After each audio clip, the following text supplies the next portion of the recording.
something a little freaky about seeing the future portrayed in movies. Then a few years slip by, and suddenly the future is now. Marty McFly's time machine transported him to October 21st, 2015. And tonight, ABC's Darren Ravel goes for the ride of a lifetime in a pimped-out DeLorean straight out of Back to the Future. We're descending toward Hill Valley, California at 4:29 p.m. on Wednesday, October 21st, 2015. Well, we're finally here.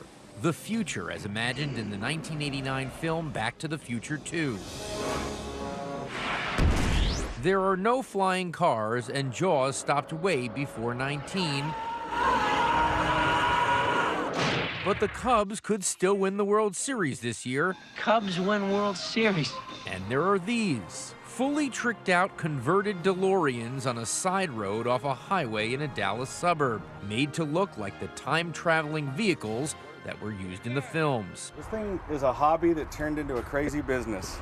Turning these vintage DeLoreans, a short-lived brand of the early 80s, into so-called time machines is the brainchild of Bob Mosley, a former restaurant owner who, as a fan himself, bought a DeLorean.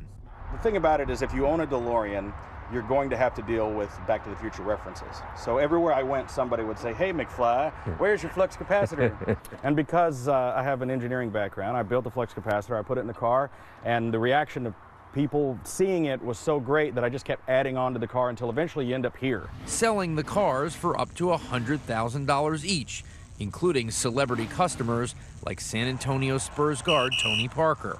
Picking up a time machine on this day is Ron Laudner, the CEO of a telephone and cable provider in Iowa. Well, it's the iconic year, right? An iconic movie vehicle. Every wire in the car is exactly like it was in the films. When a part is too expensive, like this turbine from a jet, Mosley's shop makes a mold and fabricates it. Other parts, like this clock, he springs for. This is the same exact Bulova alarm clock that he used in 1955, made in West Germany, by the way. That shows how old it is. These clocks go for $400 or $500. And of course, when the car hits 88 miles per hour, the required speed to travel in time, according to the movies, which are being re-released today, 88 miles per hour! Mosley has it rigged with all the bells and whistles. Everything lights up, the dates change, speedometer goes to 88. So you really have the full experience of the time travel event. So what do you think? You want to go for a ride? Am I driving? No, I'm driving. But I'll let you ride in the passenger seat. Okay, all right. All right, here we go. Now let's get this up to 1.21 gigawatts. Let's see if you bastards can do 90. I want to see people looking at us. This thing is a dangerous responsibility because people are so busy trying to take a picture of it. Like, for instance, this guy next to us, he's taking pictures with his phone. Just think this does work? Sure, that's my stereo. Let me flip that.